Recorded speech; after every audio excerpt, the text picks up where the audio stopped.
వివేక్తోనా ఏంది గొడవ? వివేక్ గొడవ ఏం లేదండి. ఆయన నేను అజరుద్దీన్ కి సపోర్ట్ చేసిన అది కోపం ఆయన.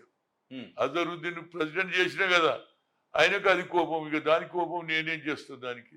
అజరుద్దీన్ ఇండియా కెప్టెన్, ఆయన రానియలు లోపలికి. ఆయన ఇండియా కెప్టెన్ నుండి ఆయన మీద ఆరోపణలు ఉన్నాయి. ఆరోపణలు ఎవరి మీద లేవు, కానీ ఆయన పాస్ ఇచ్చి బ్యాచ్ ఇచ్చి లోపలికి రానియలే. అప్పుడు నేను కొట్లాడిన. ఆ తర్వాత నాకు కూడా అన్యాయం అనిపించింది. ప్రెసిడెంట్ అయ్యేదానిక కొట్లాడిన. అది ఆనాడు నుంచి నాకు వాళ్ళకు చెడు. వాళ్ళ అన్నతోటి ఏం లేదు, తమ్ముడే. ఆయన కూడా మరి క్రికెట్లో ఆనాడు రాజీవ్ గాంధీ పేరు పెట్టాలని వీళ్ళందరూ వచ్చిండ్రు. క్రికెట్ అసోసియేషన్ హైదరాబాద్ క్రికెట్ అందరికీ నేను డబ్బులు ఇప్పిస్తానని సోనియా గాంధీ దగ్గర దొరకపోయినా. కానీ తర్వాత వచ్చినాక ఈయన ఏం చేసిండు, అరే మళ్ళీ హనుమంతరావు పెత్తనం నడుస్తుందని ఈయన 4 కోట్లు 5 కోట్లు ఇచ్చి దాని మీద ఎక్కువ డబ్బులు కూడా తీసుకున్నాడు. ఇవన్నీ ఉన్నాయి. ఇక మనం ఎందుకు డీటెయిల్ పోవాలి. ఆయన ఇష్టం. ఆయనకు నేను చేసిన ఆయన పొరపాటు అనుకుంటాడు, కానీ నేను న్యాయం చేసిన అనుకుంటా. ఇండియా క్యాప్టెన్ అందులో ఒక మైనార్టీ వారిని ప్రెసిడెంట్ చేయడం తప్ప అంటున్నా. మీరు ఎంజాయ్ చేసిరు, మీ అన్న చేసిరు, మీరు చేసిరు, ఎన్ని రోజులు మీరు ఉంటారని చెప్పా. అది కోపం వాళ్ళకు. అంతకు తప్పితే నా మీద వేరే కోపం లేదు. వెంకటస్వామి నాకు దగ్గరుండే. కానీ ఇవాళ వాళ్ళ ఆలోచనలో మార్పు వస్తే నేనేం చేస్తా. నా ఆలోచనలు ఏం మార్పు లేదు. న్యాయం గురించి కొట్లాడినా అజరుద్దీన్ చేస్తానా చేసిన అంతే. ఇక వేరేది చూయించారు కదా నన్ను. ఎందుకు అదే కోపం అంటున్నా కదా. ఆయన పత్రిక నడిపిస్తున్నా, మీడియా నడిపిస్తున్నా నాకు తెలియదు, కానీ నాది రాదు. నాది పూర్తిగా బ్లాక్. ఏమైతుంది గురు? హనుమంతరావు రోడ్డు మీద హనుమంతరావే, ఇంట్లో కూర్చున్న హనుమంతరావే, గాంధీ భవన్లు ఉన్న హనుమంతరావే. కనుక నాకు గుర్తింపు ఉన్నది. ఆయన ఒక్కడు చూపించినంత మాత్రాన్ని ఏమైతుంది అందరికీ తెలుసు.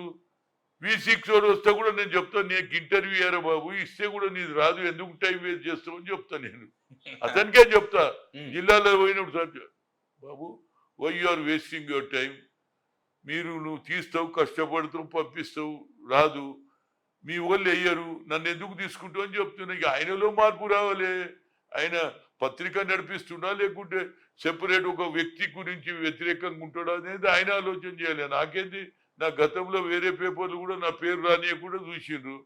తర్వాత వాళ్ళే నేను న్యాయం గురించి కొట్లాడతా కాబట్టి న్యూస్ వాల్యూ కదా. న్యూస్ వాల్యూ ఉన్నప్పుడు ఎవడైనా వేయాల్సిందే కదా. కనుక నాది అది పాయింట్. ఇప్పుడు అందరూ మీ పార్టీల సీనియర్లు వాళ్ళ కొడుకులను, వాళ్ళ బిడ్డలను టికెట్లు ఇప్పించుకొని గెలిపించుకొని వారసులు, రాజకీయ వారసులు, మా వారసులు వీళ్ళు అని చెప్తున్నారు. మీకు ఎవరు రారు వారసులు? నాకు వారసులే లేరు కదా. నా కొడుకు లేడు, నాకంతా 3 బిడ్డలు. నేను ఎవరిని రాజకీయంలో ఎంకరేజ్ చేయలే. ఇవాళ రాజకీయాలు ఎట్లా వచ్చినాయంటే డబ్బు గల్లవాడే రాజకీయాలు రాగలుగుతాడు. అప్పుడు పేదవాడు కూడా వచ్చే ఉండే ఇందిరాగాంధీ పీరియడ్లో. ఎంతో మంది చూసినాను. 78లో పేదవాడు కూడా గెలిచిండా లేదా? వేవుల. ఇవాళ వేవుల కూడా వేరే వాళ్ళకి టికెట్లు ఇస్తారు, అంటే డబ్బు గల్లోళ్ళకు. అన్ని పార్టీలు. నేను I'm not blaming only my Congress, I'm blaming BRS, I'm blaming BJP. అన్ని పార్టీలలో ఇదే అయిపోయిందండి. డబ్బులు ఎవడు ఉంటే వాడే నాయకుడు అంటున్నారు. ఇక మనం ఏం చేస్తాం? అది ప్రజలలో మార్పు రావాలి. అంబేద్కర్ అదానికి ఒకే ఓటు ఇచ్చిండు, రిక్షావానికి ఒకే ఓటు ఇచ్చిండు. కానీ ఆ ఓటును సరి అయిన పథకంలో ఉపయోగించుకుంటే పేదవానికి న్యాయం జరుగుతుంది. వాళ్ళు కూడా ఇవాళ రేపు ఏమైంది, డబ్బులు ఆశలు పడ్డారు, మీరు సంపాదించలేరా, మాకు కూడా ఇస్తేనే అంటున్నారు. వాళ్ళలో మార్పు వచ్చినాడు. ప్రజాస్వామ్యం, న్యాయం జరుగుతుందని చెప్పగలుగుతుంది. ఇప్పుడు ఎవరిని అనేటట్లేదు. డబ్బులు ఉన్నోడే వచ్చేస్తున్నాడు. వాడు కూడా ఏం చేస్తాడు, ఈడు ఊరికి రాడు, ఈడ సంపాదించుకుంటాడు, డబ్బులు పెడతాడు, మళ్ళీ దానికి 4 రెట్ల డబ్బులు వస్తే మళ్ళీ వెళ్ళిపోతాడు. కనుక అప్పటి రాజకీయ నాయకులు ఏది స్వాతంత్రం వచ్చిన తర్వాత ఇప్పుడు మార్పు వచ్చింది. వాడు సచ్చే వరకు అదే పార్టీలు ఉంటుండే. ఏ నాయకుడు సిపిఐలో ఉన్నాడు, సిపిఐలో, సిపిఎంలో ఉన్నాడు, సిపిఎంలోనే కాంగ్రెస్ ఉన్నాడు, కాంగ్రెస్. ఇప్పుడు మార్పు వచ్చేసింది. అరే ఎట్లరా, ఇక్కడికి వెళ్ళిపోదు అప్పదు నడు. అందరూ వస్తున్నారు కదా.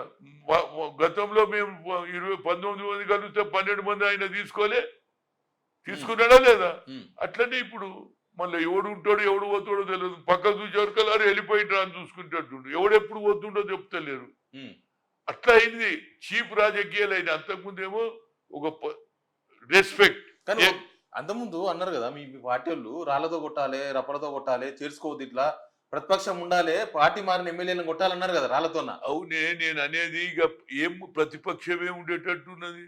ప్రతిపక్షాలనే చీల్చుతుంటే నరేంద్ర మోడీ ప్రతిపక్షాలని ఏడ గవర్నమెంట్ దాన్ని చీరుస్తే ఇక ఏమవుతుందండి? ఆడలో మార్పు రావాలి. తెలంగాణలో ఒక్కటి చెప్తున్నా. ఉమ్, మన వెంకయ్య నాయుడు ఏమన్నాడు? ఈ పార్టీలు మారిన రోజు దీని మీద ఒక నిర్ణయం రావాలి, ఉమ్, యాంటీ డిఫెక్షన్ బిల్ తేవాలి అన్నాడా లేదా? ఉమ్, అన్నదాన్ని ఆయన పక్కకు పెట్టిండు.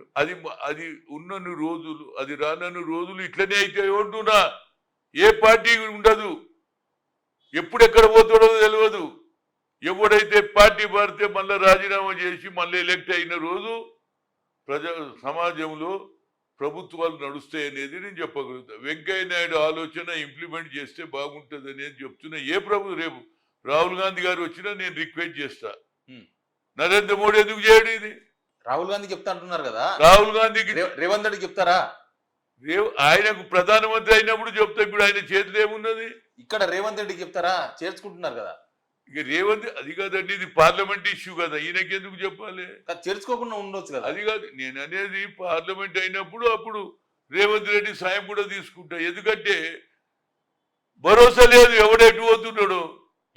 పార్టీ అంటే అన్నిటికంటే ఓట్లు వేసిన వాళ్ళకు అవమానం చేస్తుండండి. అది నా బాధ. నేను చేతి గుర్తుకేసిరా, వాడు రాతో పోయి మోటార్ ఎక్కితే ప్రజలకు అవమానం చేసినట్ట కదా. ఎవరికి వేసినట్టే? అయ్యో నేను కాంగ్రెస్ కు చేతి గుర్తు చేసి, అరే ఈయన కారు దిక్కెట్టు పోయిండు అంటున్నారు. అంటే వేసిన ఓటర్లకు కూడా అవమానం జరుగుతుంది అనేది నా బాధ. కారు గుర్తు ఇప్పుడు మీ పార్టీలోకి వస్తున్నారు కదా. అదే నేనేమంటున్నా, ఈ బిల్లు వచ్చినాడు ఇది న్యాయం జరుగుతుందో అని చెప్తున్నా. యాంటీ డిఫెక్షన్ బిల్లు వచ్చే వరకు ఇటు అటు పోతాడు, అటు ఇటు పోతాడు అంటున్నా. ఇది అప్పుడు ప్రజలకు కూడా న్యాయం జరుగుతుంది. భయం ఉంటుంది. అరే భయ్ ప్రజలు ఓటు వేస్తే ప్రజలకు ఎవడెప్పుడు మారుతుండో ప్రజలకే భరోసా లేదు. అవును. ఇప్పుడేమో హామీ ఇస్తాడు, నా కాంగ్రెస్ వస్తే నేను నీకు సాయం చేస్తా, నీకు రోడ్ వేస్తా, మీకు పొలాలకు నీళ్ళు ఇస్తా అంటాడు. వీడే పారి వీటిలోకి వెళ్ళిపోయి వేరే పార్టీలో పోతే ఎట్లా ఏం చేయ